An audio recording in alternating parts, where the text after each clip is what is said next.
72-hour lockdown, and on Monday they announced that it was alert level 3 in the country, which means that community transmission, COVID is spreading through the community, and authorities are really now preparing for the worst. So is there still a lockdown? You mentioned that 72-hour lockdown. Yes, all of Vanuatu remains under curfew at the moment. All 6 provinces are on alert level 3. There are concerns that the people, we've spoken to some people on the ground, and what they're saying is that there's a lot of uncertainty because they feel that the government is not very forthcoming and hasn't been good enough in terms of communicating to the people, where the community infections are and how they're able to protect themselves and their families. That was RNZ Pacific's Kelvin Anthony. Now, it's being hailed as the most advanced humanoid robot. But don't worry yet, the machine Ameca isn't quite ready to take over the world. But Ameca does bear an uncanny resemblance with the terrifying robot in the Will Smith movie I, Robot. Built by a UK lab, it has realistic facial expressions and arm movements. Here's the BBC's Kevin Hay. An industrial estate in Falmouth. An ordinary-looking building with a far from ordinary reception area. But it's upstairs in the Research and Development Department where things get really interesting. This is Ameca. The thing that makes Ameca unique is its facial expressions. It can give us happy, sad, surprised, and now it's getting bored with me. I can take a hint. So how does it work? For this demonstration, Ameca is being controlled by Morgan Rowe, who's the Director of Operations for Engineered Arts. We've got the camera on the system here. That camera is actually looking at my face, and we can see what my face is doing. And I can smile, and the robot smiles. I move my head, and the robot moves its head. So the robot's mimicking everything I'm doing. I can effectively talk and listen via the robot from anywhere in the world. But as well as being controlled like a puppet, artificial intelligence means that Ameca can react to its surroundings. If I get far too close, then it will back away. The company has spent £2 million developing Ameca, and it employs 22 people here in Cornwall. This is not CGI, this is something that we can touch. It's something real right now, and it's in Cornwall. From supermarket checkouts to self-driving cars, the age of automation is here. Machines like Ameca are meant to give it a human face. In the future, you'll see these more and more in service robot-oriented tasks. So it could be giving you information, it could be checking you in for your flight or a hotel, or it could be giving you a ticket in a theatre. A recent government report concluded that jobs lost to new technologies should be cancelled out by the number of different jobs created by new technologies. But surely Ameca couldn't do something like end a TV news report? Ameca, BBC Spotlight, Falmouth. Oh. You're a one-take wonder. Kevin Hay with that report. And finally, the US will craft new rules to govern cryptocurrencies amid rising concerns that the fast-growing industry is a haven for criminals and poses risks to financial stability. The White House says its goal is to protect consumers while maintaining America's technological leadership. The executive order comes as investment in digital assets such as Bitcoin have exploded, up from an estimated $14 billion to more than $3 trillion in 5 years. Some fear regulation has not kept pace. More than 100 countries, including China, are currently exploring or piloting the use of digital currencies by central banks. While different parts of the US government have studied the issue, including the central bank, there has been little action. With more, here's our correspondent, Rachel Silverman. The executive order will coordinate efforts among financial regulators to better understand the risks and opportunities presented by digital assets. That includes consumer protection, national security, and illicit finance. The order directs policymakers to explore developing a digital currency operated by the U.S. central bank, a sort of digital dollar that more than 100 other countries, including Russia and China, are exploring for their own currencies. The global market for digital assets is now valued at roughly $1.85 trillion. Rachel Silverman reporting in San Francisco. And that is World Watch and Midday Report for Thursday, March the 10th.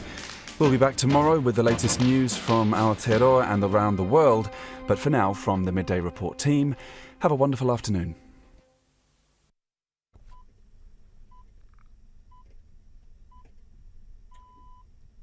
RNZ News at 1. Ngā mihi o te rā, I'm Catriona McLeod. World leaders are condemning the apparent Russian bombing of a Ukrainian hospital. A maternity ward and a children's ward have been destroyed in the southern city of Mariupol. At least 17 are injured and there are fears of multiple deaths. The UN, the Vatican and the World Health Organization are among the groups criticizing Russia. A spokesperson for the WHO, Tarek Yasarevich, says it's part of a pattern. Unfortunately, we have seen a number of attacks across Ukraine. We were able to verify 18 such attacks that have left 10 people dead.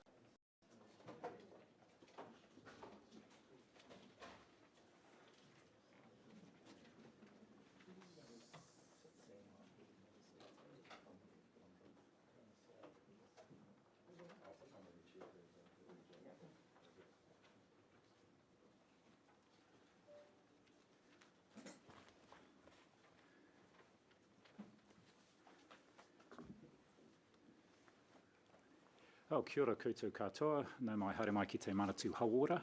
Nice to see you all again up the road. I know some of your colleagues are unwell at home, wishing them all the best. It's going around, so I hear. Now, I'm joined here today by Dr. Samantha Merton, who's the chair, actually the president of the College of the Royal New Zealand College of General Practitioners. She's going to tag team with me and give a bit of an update on what she and her colleagues are seeing in general practice primary care at the moment, and will both be available to answer questions. So welcome, Sam. Thanks for making yourself available.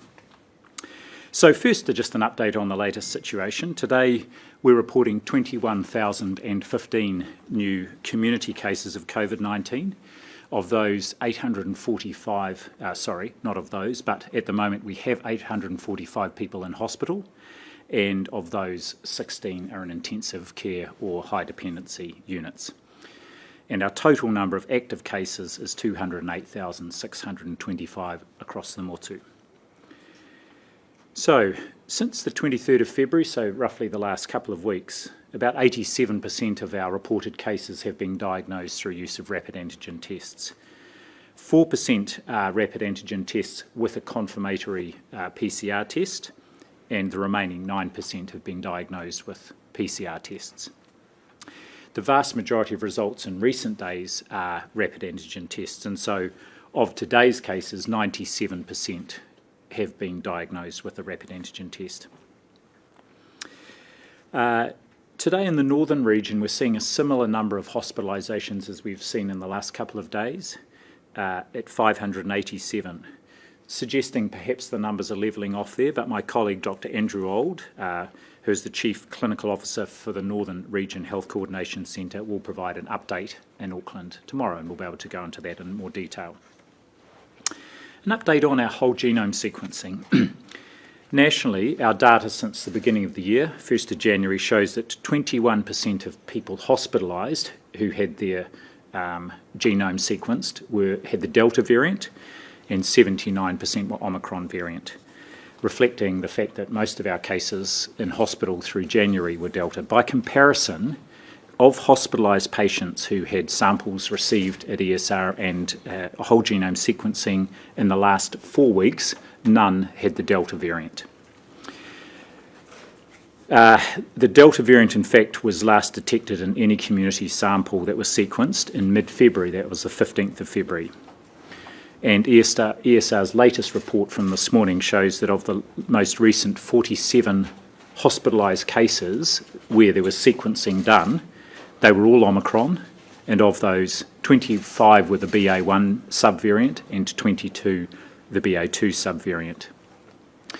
And if you look at the pattern of all sequencing of all cases in the community, we've seen a growth in the proportion that are that BA2 variant. It's now about 2/3 of the cases that have been sequenced in the last week or so.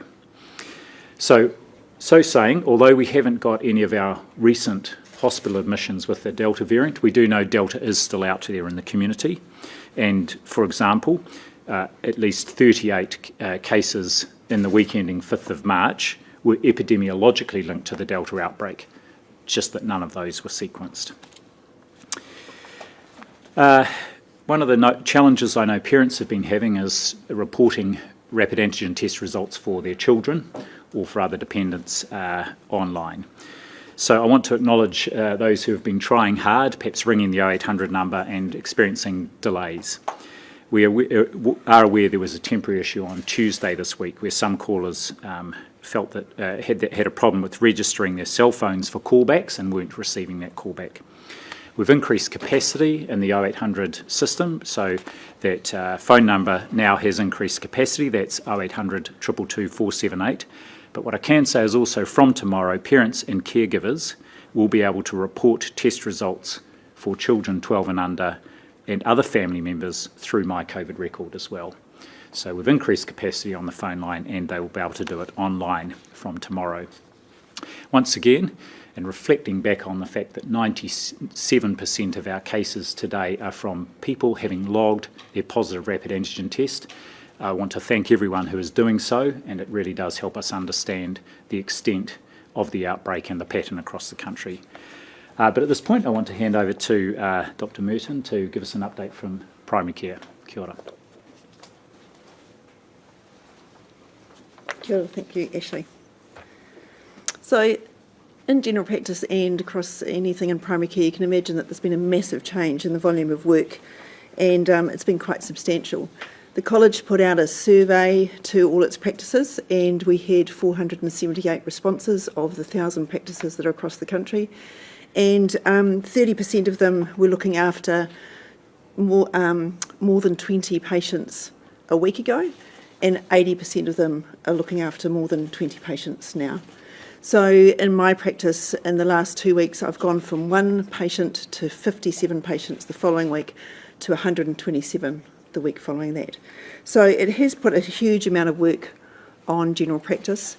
I think when you think about the fact that there are 20,000 people who have got COVID every day, and across the country 50,000 consultations normally happen every day, that's a 50% increase in workload if we had to deal with every one of those 20,000 that came through. So we recognise that the people who are physically generally well, have been fully vaccinated and boosted, will have a very mild illness, will be able to manage it at home, and it will be like the normal flu. And if you need to be in touch with your general practice, usually it will be if other things are going on for you or you do need some care. So just make sure that you've got what you need at home. If there's 208,625 in the community, then that means there's a lot of work for us if everyone was calling general practice. So Healthline's are also available. My colleagues want me to remind everyone that we are working really hard, doing our best for our patients. And although we are prepared and have done the best that we could do for when the outbreak occurred, it's still going to be a little bit messy for the next couple of weeks. And that's just because people will want care, but there are other people who really need care and are quite vulnerable. So GPs across the motor will be concentrating on those people who are vulnerable and need the most care, and will be contacting them if they need to. There's also issues around isolation and needing manaaki support, and so sometimes people will seek that out through their general practice, and that's okay, but it's still another bit of the work that we end up doing. The other thing that we've found is that across the country people are stressed. People are stressed about having COVID, about being isolated, about not being able to go out, about having family members who might be sick, and the practices are also under pressure to deliver as much care as they can. And so that stress can often end up with a lot of anxiety, and therefore people's emotions might flare, to put it politely. So my colleagues have suggested that people be kind to their practices, especially the administration and reception staff who bear the brunt of the calls that come through, and maybe saying your doctor will ring you back in a few hours, or having to delay the care that you might expect. So please just have a bit of patience as patients, and be kind to the staff. The other thing that we want to remind everyone is being boosted, having fully vaccinated and boosted, is the best thing that you can do.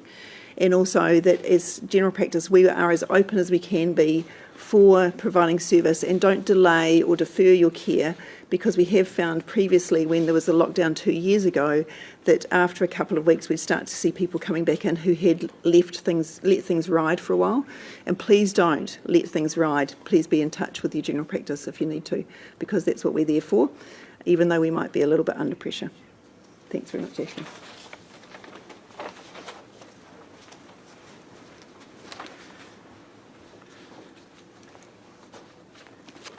Thanks, Sam. Just a couple more things I'd like to cover first, and bear with me on this. I'd like to explain some changes to our reporting of COVID-related deaths. So from today, we will be moving to a new reporting approach, and a sort of dual reporting approach. So first, we will automatically report all deaths of people who die within 28 days of testing positive for COVID-19. This is the approach that's used by the UK and many other countries, and is the one that we will use for our official reporting, and have used for our official reporting to the World Health Organization. Within that total number of deaths, we'll also move to report those deaths within 3 categories. First of all, people for whom it is clear that COVID-19 is the cause of their death. And as of today, that number is 34. The second group is people who had or were subsequently found to have COVID-19 when they died, but their cause of death was clearly not COVID-19, so they died of another cause. And as of today, the confirmed number in that group is 2. Then there's another group, which is the largest, which is those whose cause of death is still under investigation. And many of those will be with the coroner to determine the cause of death. But we know for sure they had COVID-19 when they died. It's just not clear whether that was the cause of their death or they happened to have COVID-19. And as of today, that number is 48. Now, if you are quick with maths, you will have noted that total is 83, which is larger than the total 81 that is the number of all people who have died within the last 28 days of having had a COVID diagnosis. So, over the course of the pandemic to date, we have publicly announced those 83 deaths. In the past, our approach to announcing the deaths has not always matched up with that new definition, which is everyone who has died within 28 days of a COVID diagnosis. But from now, we will be reporting both numbers.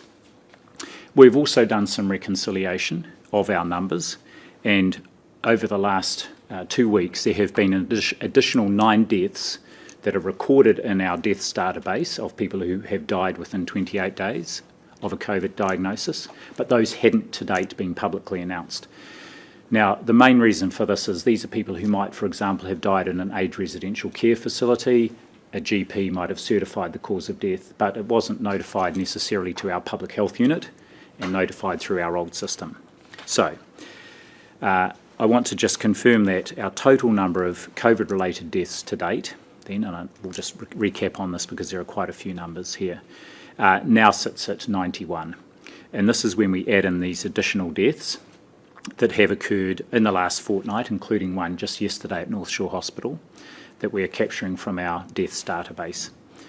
Of course, each one of these deaths represents a person and a whānau community that is grieving, so I want to just acknowledge that and pass on my condolences to those who have lost loved ones, and in particular in this last period of weeks. So, our total deaths announced now that we believe are COVID-related is 91.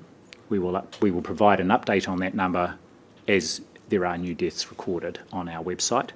And we will also break that down into those three categories: those who we know died with COVID, those who died from another cause but happened to have COVID incidentally, and those whose deaths remain under investigation.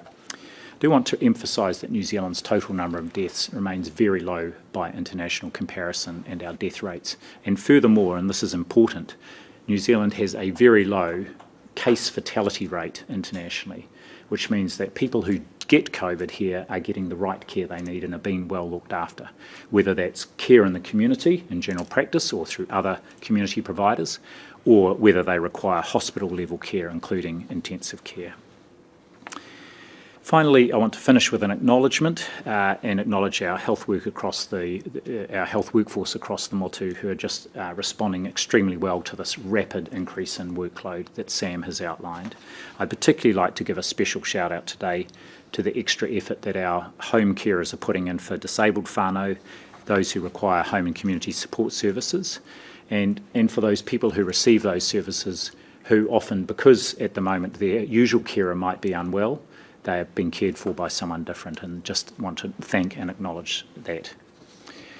We can all, of course, continue to play our part by doing the basics well: hand hygiene, wearing a mask to protect yourself and others, physically distance, and please, if you are unwell or if you're meant to be isolating as a contact of a case, do stay at home. Thanks very much again, and we're now open to questions. Dr. Bloomfield, how many of those hospitalisations today are actually there because of COVID rather than other illnesses? The vast majority, and it's hard for us to put a figure on this in real time because the diagnosis, the final diagnosis for a person when they go into hospital is coded after they leave. We're trying to get a weekly estimate of what this might be, and it will depend. So in Auckland, where they've got over 500 admissions, it's very hard for them to know in real time exactly which ones are there because of COVID or those that have COVID. And I should say there's quite a high turnover. Many of these people admitted to hospital are only there for 1 or 2 nights. So there are a lot of people coming and going, so they get the care they need and then they're off home again. Overseas studies suggest that it's about 3/4 of people who are in hospital because of COVID. But in Auckland, with high levels of circulating COVID, we'd expect probably an even higher proportion of people who are there for other reasons, just happen to have COVID. So how come 2 years into a pandemic we can't have 2 separate groups, knowing that people have just tested at the door but have come for something else, or actually are there because of COVID symptoms? Just to reiterate, and this is the way every country does it, the diagnosis and the reason someone is admitted to hospital is coded when they are discharged from hospital, and it's a specialised process. But we do have a picture, and that's what we'll try and create, is that picture of what the proportions are likely to be. But as I say, the more COVID there is out in the community, the more likely it is people who are turning up to hospital for other reasons, whether it's an injury or another illness, will have COVID. And by way of example, at the moment, around 40% of people turning up at Middlemore's emergency department, where everyone is tested, around 40% of those people are testing positive for COVID. Some, in fact many of them, because they're seeking care for their symptoms, but others will be found incidentally. And do Auckland hospitals have more COVID cases in them than was ever modelled or predicted? Yes, we've been having a look at that, and Gary Jackson, Dr. Gary Jackson in Auckland has just provided an update on the modelling here, and the number of cases in hospital is higher than the earlier modelling and projections had suggested at this point in time. And just to go back and reiterate that many of those people are just in overnight or perhaps for 2 nights receiving the care they need. And again, the figure, an important figure here is those number of people in ICU or high dependency units. And in Auckland at the moment, of those over 580 admissions, only 10 are in ICU. So most people are requiring just ward level care and for a short period. And why are they so much higher than what was modelled? Is that taking you by surprise? Not so much by surprise. Modelling is always a good way to inform planning. It's not a prediction of the future. And so one of the good things about Dr. Jackson's modelling is they update it with the real figures on a daily basis, so are able then to project out and see what's the likely demand for both hospital services and indeed for primary care services. Dr. Bloomfield, the number of children getting vaccinated has not increased very much in the last few weeks. How concerned is the Ministry that first dose vaccinations or 5 to 11-year-olds have stalled at just over 50%. Yes, so I think we're up to around 53% now overall, and we're still seeing steady progress. We saw an initial surge in large numbers vaccinated in those first couple of weeks, and the numbers are certainly lower on a daily basis, but what is encouraging is it is still going up, and we've got a range of initiatives in place just to make sure that all those parents who do want to have their children vaccinated are able to access it readily. Dr. Bloomfield, just given on mandates, vaccine mandates, do you think that they're still justified for certain workforces given Omicron is so rampant and still infecting people who are vaccinated? Well, the mandates are in place, and of course, like all those broader public health measures, some of which are, are quite intrusive on people's lives, a requirement to wear masks in certain settings, the use of vaccination certificates, COVID vaccination certificates for entering some places under the red settings. Mandates are something that are there at the moment and are required to be regularly reviewed and are in the process of being looked at as part of the overall package of things. What I would say is that one of the reasons New Zealand's in a good position now, even though we have a very large Omicron outbreak, is because we have high vaccination rates across our population, and including relatively high booster rates. And there's no doubt that the mandates and the use of COVID vaccination certificates have played a role in helping us get that high vaccination rate. And the questions that, of course, it's right to be asking now is, how much longer are those mandates appropriate for, and if so, for which groups of people? And that's the work we are involved in supporting at the moment. Just to follow up here. Given the critical worker shortage that we've been talking about right now, would you consider allowing unvaxxed people to jump in and help ease that pressure? Well, there are a number of measures in place to help ease the pressure on critical workforces, both in health settings and in non-health settings, and those have been in place since the start of the outbreak. So the critical worker exemption scheme using rapid antigen tests. The number of people who are unvaccinated who are not able to work at the moment in those critical roles is relatively small, and it's much more important that we enable those who are vaccinated to be able to return to work as soon as possible, for example through the use of rapid antigen tests to support that. Dr. Bloomfield, Tareemi is aware of people selling free RAT tests online. Do you have any concerns about this? What's your message for people doing this? And can you, as the Minister of Health, do anything about it? Well, clearly it shouldn't be happening, and so anyone who's on-selling or attempting to on-sell free rapid antigen tests is abusing the system, to put it not too fine a point on it, and they shouldn't be doing it, and I'd ask them to not do it.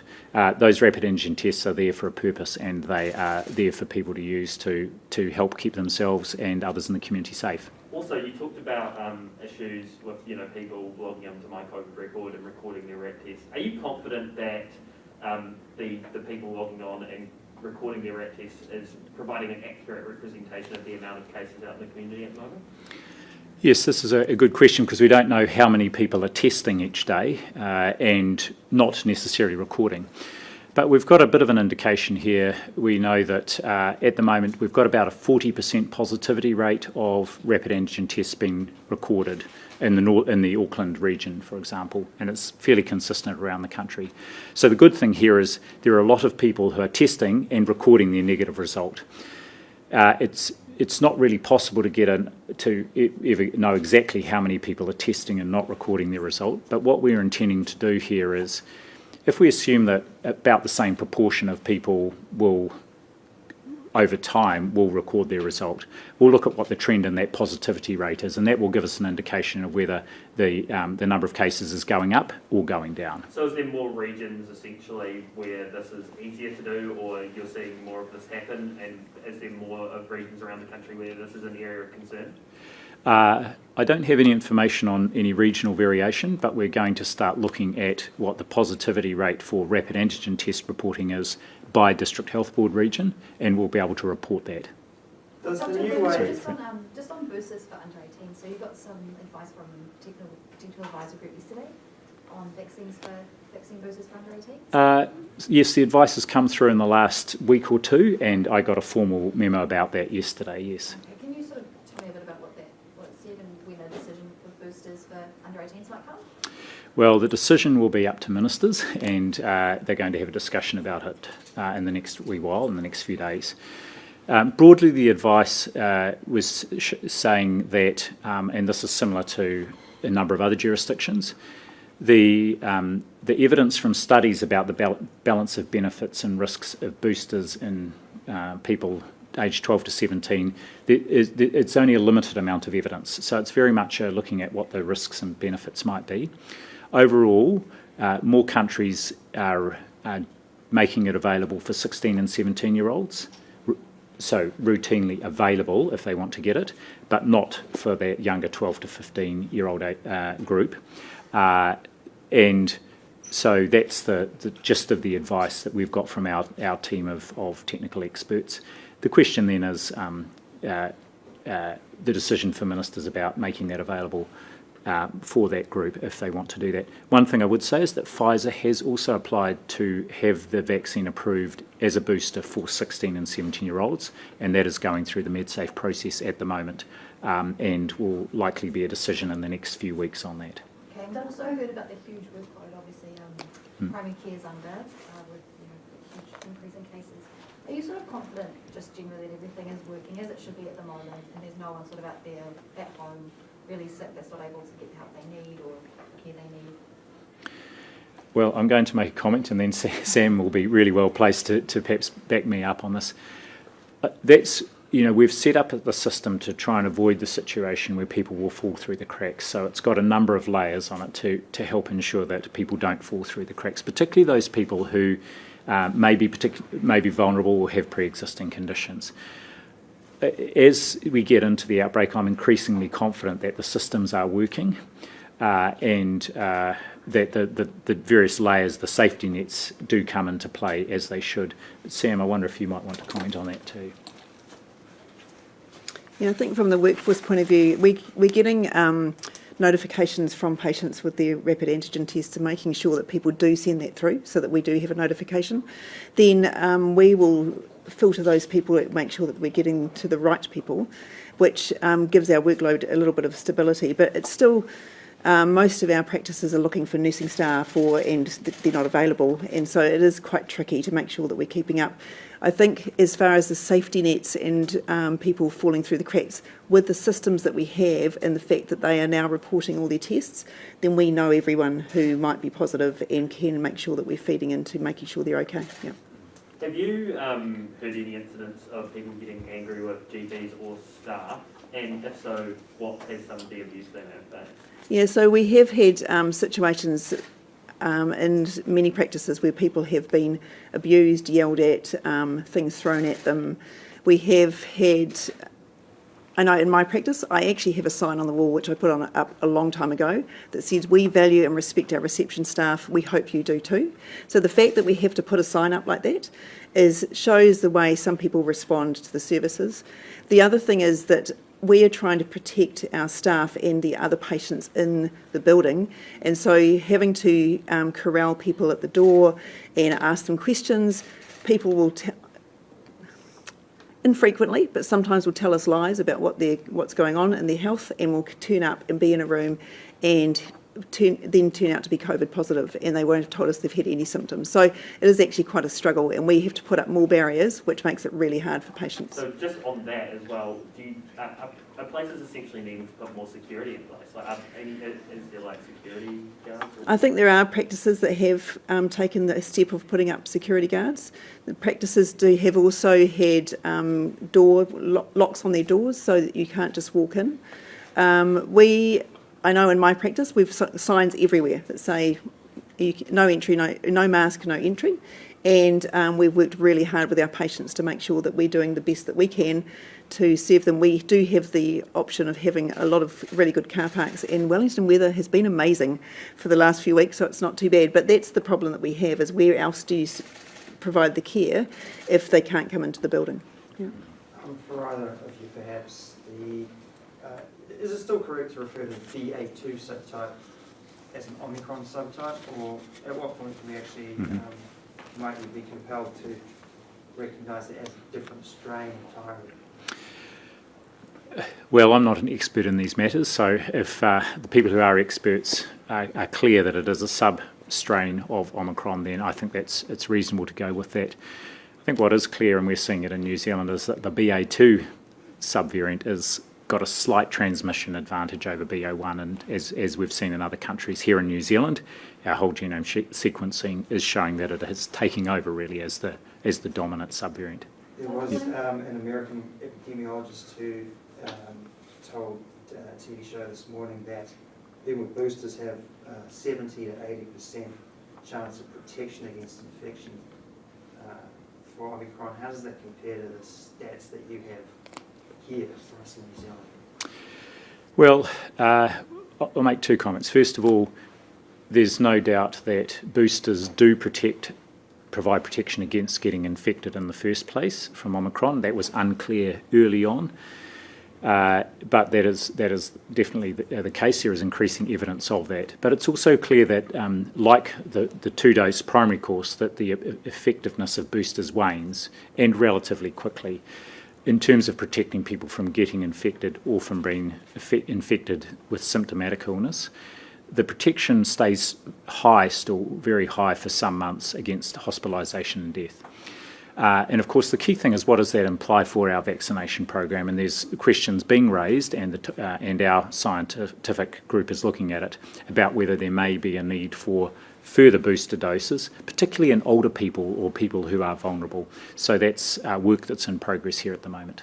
And just on the new way of assessing COVID-related deaths, does this mean that the deaths that we've been incorrectly reporting deaths to the World Health Organization up till now?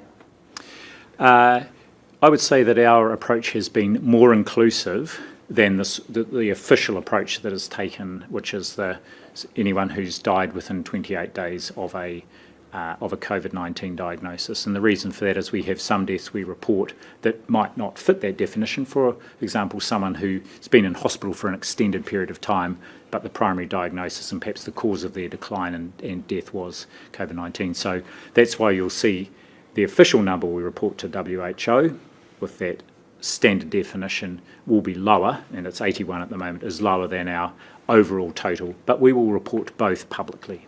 Does that mean you will Sorry, final question.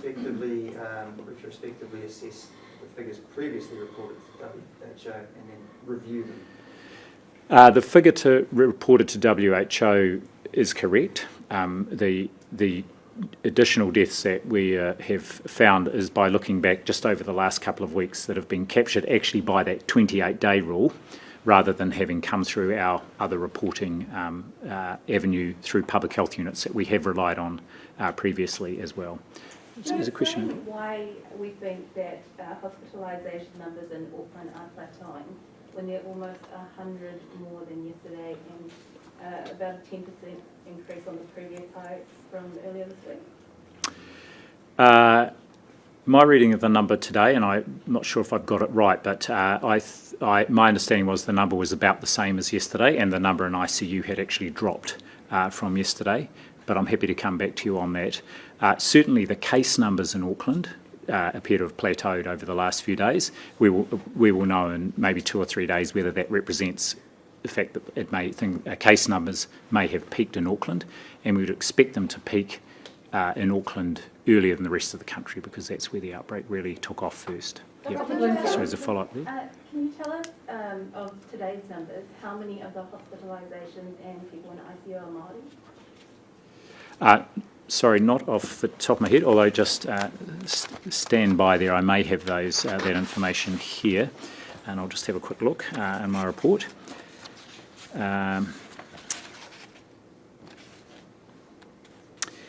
Yes, so just a breakdown. Now, this is just for the northern region where we get an automatic data feed.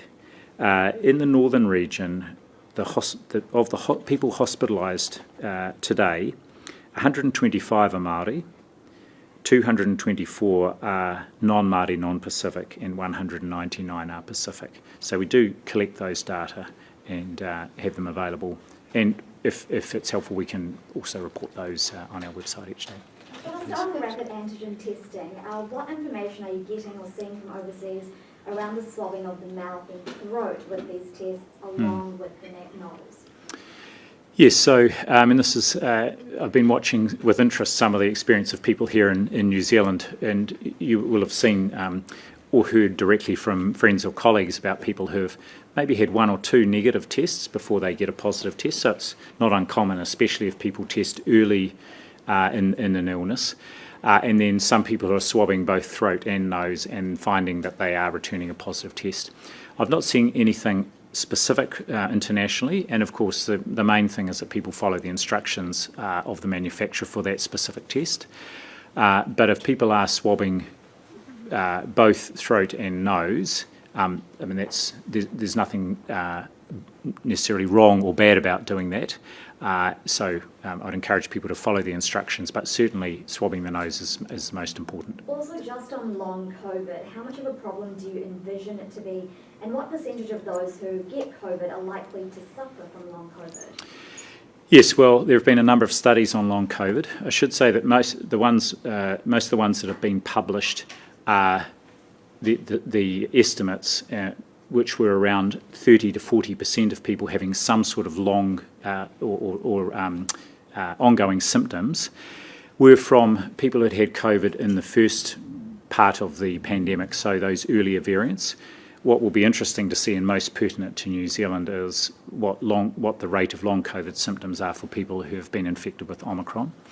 We are going to give a fuller update on long COVID next week in one of these sessions, including the survey we are doing, the follow-up study we are doing of people with long COVID symptoms, and also an update on the work we're doing around clinical guidance and service provision for people with long COVID symptoms. So that will be next week's next week's briefings. Sorry, I'll just come to the front here. Thank you. Just a quick comment. Just why the death count on the Ministry of Health website still says 65 deaths? Yes, it's still to be updated with the additional deaths that we've found through that reconciliation process. So from after the stand-up, that will be updated to, say, 81 as the official within 28 day, and then we're at 91 with the more inclusive definition, and again, divided into those 3 categories. So with rat tests, we know that they can miss positive cases in the early days, even if they're symptomatic. Should New Zealand be switching to saliva tests? Well, we have got saliva tests, but saliva tests are PCR-based tests, so they require laboratory processing, and we simply wouldn't be able to do the number of tests we are doing with rapid antigen tests. And one of the ways to get around the lower sensitivity of rapid antigen tests, especially early on in symptoms, is to do them repeatedly, and that's why we're providing people with more than one test so they can test, particularly if they continue to or have ongoing symptoms or if they develop symptoms. And by repeatedly, you mean daily? Usually every 2 or 3 days is enough. Yep. Why is it that the majority of people hospitalised in the northern region are Māori and Pacific again, and how concerned should we be that there seems to be a repeating pattern that we saw last year in Delta when this was happening, and officials gave us assurances that steps would be taken to protect Māori and Pacific? Yes, so the high proportions of Māori and Pacific being hospitalised with COVID-19 reflects the high case numbers in those population groups, and the highest case rates are still in counties Manukau that have high Māori and Pacific populations.